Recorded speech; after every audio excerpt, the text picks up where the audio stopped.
Good morning, guys, and welcome to the podcast. I'm really excited about today's guest, Mitch McGinley, and he is the founder and CEO of Boutique Fitness Broker. And a little bit about him, he is a former studio owner. He's also a business broker. He sold his studio, and he's here to talk about helping business owners, studio owners prepare their business for exit. And I'm really happy to have him on. He's location independent, and I think a lot of the audience is going to really enjoy this episode. Mitch, welcome. Thank you so much. I'm so happy to be here. Yeah.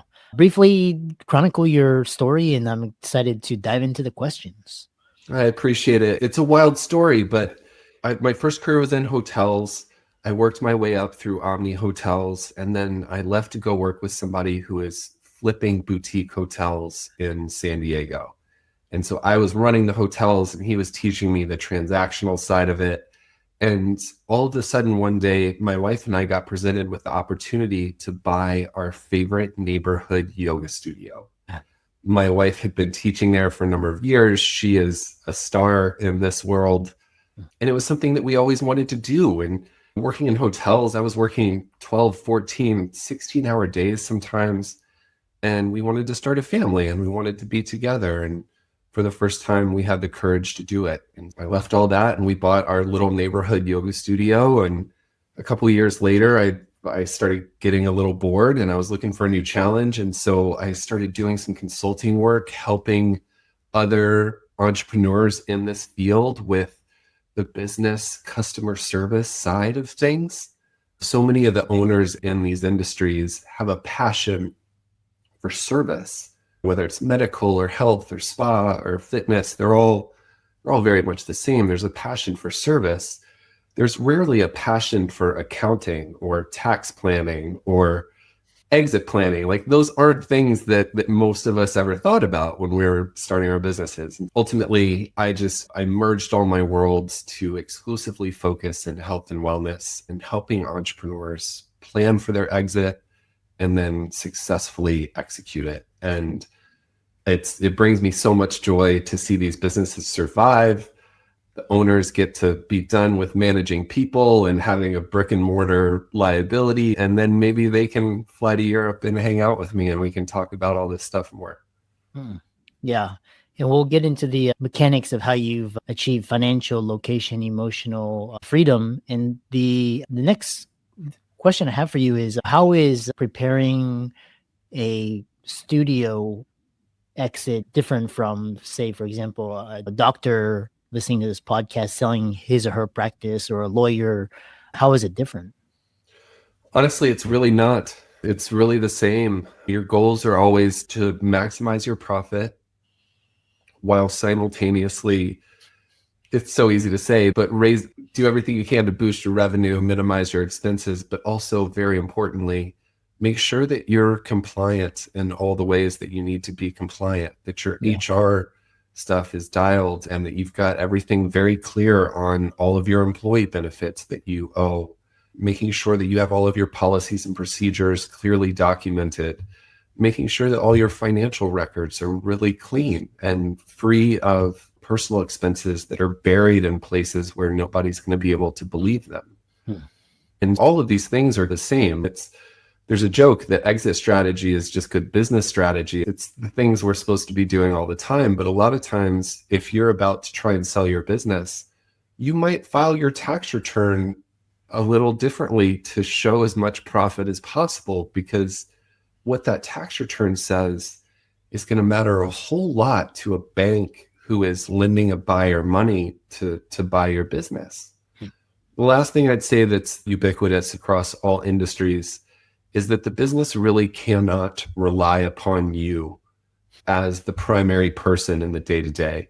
And that's something that I think every entrepreneur faces, the day where they have to hire a manager to replace themselves. And that's certainly its own journey, but it's really important to buyers that they believe that the business, the practice, the studio, whatever it is, will continue to be successful after you've left.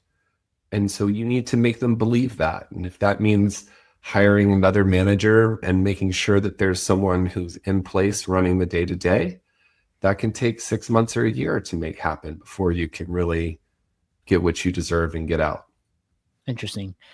The follow-up question I have for you is when you talk about preparing for exit, what should the with the market everywhere you go, there's yoga studios. There's, I think now what's interesting is now because Pilates was a very kind of fringe thing, but now you're seeing talk about the market dynamics. Is it still early? Are we at the peak? How should people be looking if they're looking into buying a studio? Oh, in boutique fitness, there's so much runway for growth. It's sad. It's something like 1 in 5 people in the United States works out, which just leaves so much room for growth. And the industry has grown consistently for several decades through all of the trials and tribulations of the 2008 and then COVID. What we've really seen is that to most people, these are mandatory things that they need in their life to be able to function. And so even when money's tight, it's exercise or your gym membership actually becomes your own mental health. And there's nothing that's more important than that. And so it's a very resilient industry. And so I think that's really important.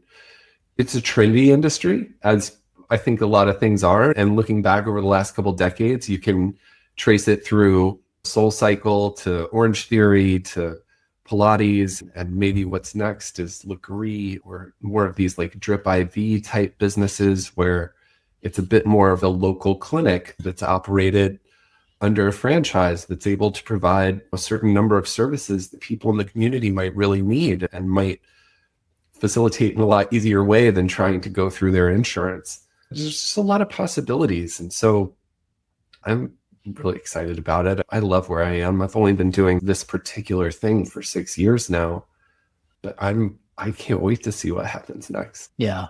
Very, very inspiring. So let's talk about you've piqued the audience's interest. They're listening. And so they're like, okay, I know you offer a free consultation. What types of clients come to you? What are their needs, wants, fears, what are they fed up with to come and work with you? And can you help them? Oh, obviously every person is different and unique. And at the same time, we all have some of the same struggles. And the things that people are fed up with are always managing people. It's exhausting. And being responsible for all these other people and the compliance that comes with it is truly exhausting. And so that's usually, there's one thing I can say to make people feel like I know how to speak their language. It's just complaining about managing people because it's so relatable. Also, one of the most rewarding things when it works out well and you're able to mentor someone and grow them and develop them. And then maybe that person could even buy your business one day, making sure I'm saying both sides of this. But that's the reality of buying and selling businesses, is that it's very normal. It doesn't need to be, there doesn't have to be a bad reason to sell. People need to sell their businesses all the time for a variety of reasons. And for the most part, it's usually dictated by some other bigger transformation in their life or transition. And so whether it's, for me at my age, there's a lot of feelings about taking care of our parents and making sure that as they grow older, that we're close to them and can take care of them. And sometimes that's challenging. And at the same time, got some young kids. And a lot of times parents will want to sell their business to spend the last 4 years of high school with their kids before they go off to college. Or maybe it's kids go off to college and then the parents are free and it's like, all right, let's go.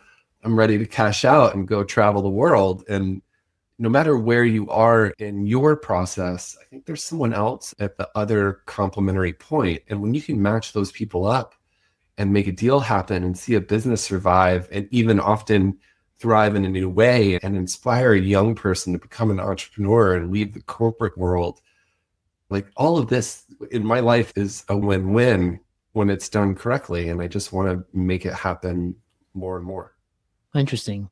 Now, the next question I have for you is because there was this recent book that I read and it was talking about acquiring businesses versus building businesses. And should one person, people listening to this, should they just bootstrap, start up a business, or should they buy and acquire? What are the pros and cons of each one? It really depends. Obviously, I'm a huge fan of acquiring them.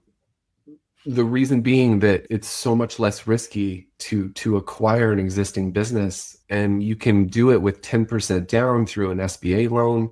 Hmm. You can count on consistent cash flow and profitability from day one. Hmm. And the way those loans are designed, you should be getting your 10% back in 6 to 8 months, which is just a lot more reliable than starting from scratch.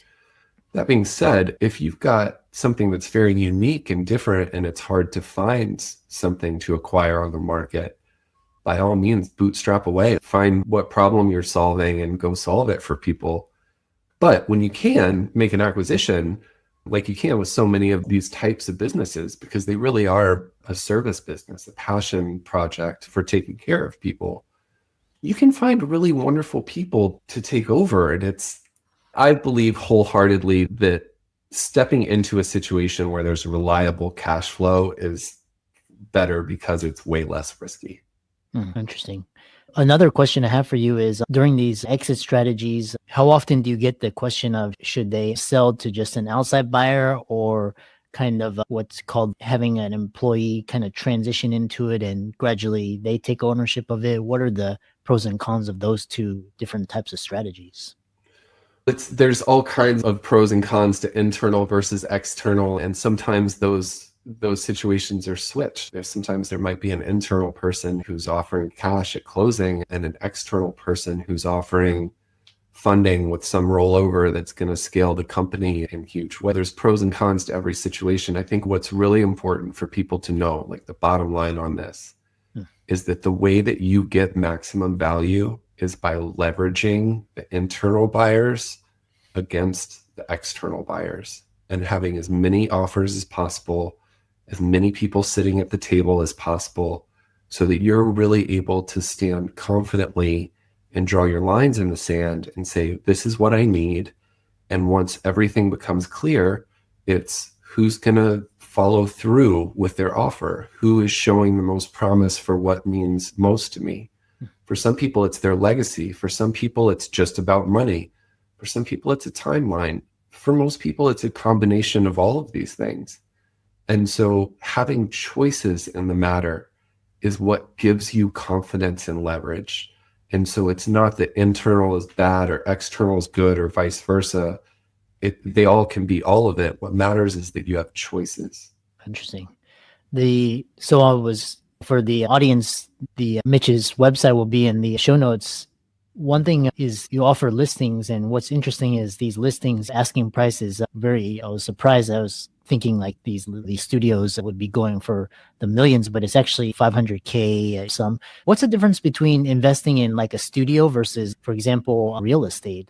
Are there pros and cons? Which one has a better return, tax advantages, risk, etc.?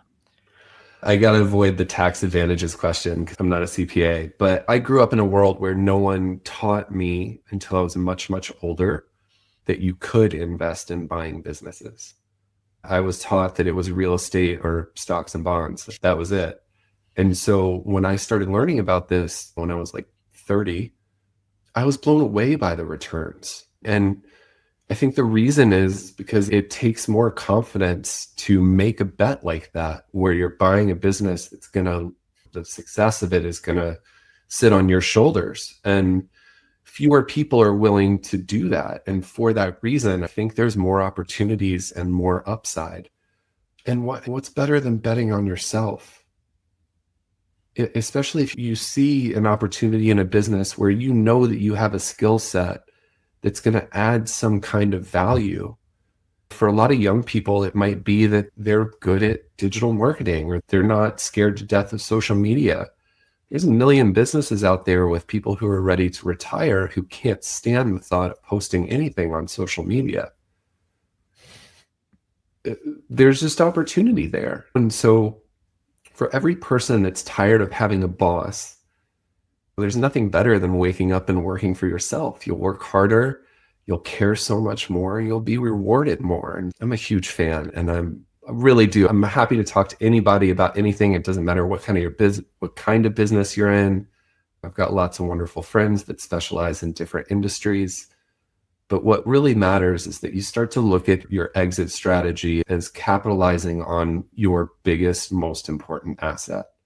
And if you're not looking at it that way, I hope you have some really awesome other assets, because it's usually the most important one. It's our other baby, and it deserves the same kind of attention.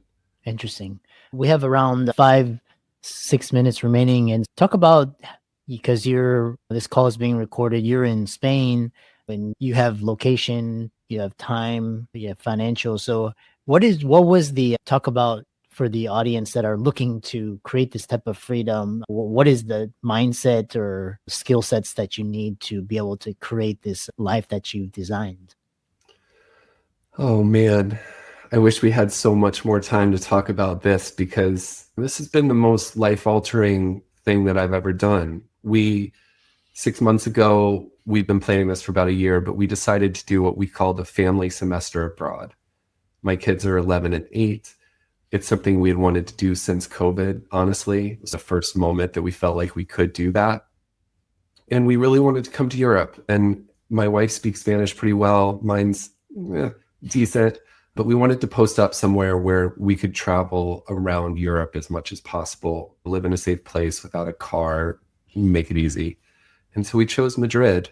And at the end of 6 months now, we've just signed a long-term lease for an apartment in Sitges, just south of Barcelona. It's this little beach town, 30 minutes south of Barcelona, that is just stunningly beautiful. And the water's so clear and the people are so kind. And my kids are learning Spanish and French and Catalan, and they're putting places on a map that they would never have recognized even 6 months ago.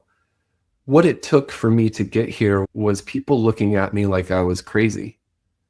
When I started talking about this and wanting to do this, there were a lot of people really close to me that were afraid of it. Even the people who loved me the most, like they didn't want me to leave. But I really felt like it was something that we needed to do to expand our horizons.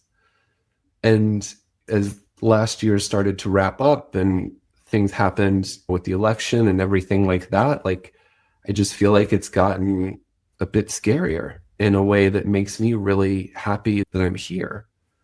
And it's a weird feeling safer. Like I've never been somewhere where I felt safer. And here I am, where like I'll let my kids go wander blocks and blocks in a very busy city because I'm not afraid of anything here in a weird new way. And that has just fueled this desire to keep traveling and to keep learning and to keep meeting new people. And I got to go to Singapore last month and meet all kinds of new people and see all kinds of things that I'd never seen before. I went to Doha. I'm slated to go to Riyadh next year, Amsterdam later this fall, all for work. And it's just speaking at conferences and networking and gaining a much greater understanding of our shared humanity, and that all people are equal. And if we could just see that in each other and love and respect each other a little bit more, I think a lot of things would be better. Yeah. Interesting. I echo the same sentiment. And I think but my wife and I were actually also considering fleeing the country, given it's just the scary times we live in these days. That's a subject for another. So if people are listening to this podcast and they were wanting to contact you or learn more from you, how can they do that? Everything is at Boutique Fitness Broker. So that's our website. It's our Instagram. You can email me, Mitch at Boutique Fitness Broker. I feel like my cell phone's all over the internet. You can probably find it pretty easily. Just text or call. I'm always happy to help however I can. Excellent. Thanks so much. And really fascinating conversation. Thank you so much. I really enjoyed it.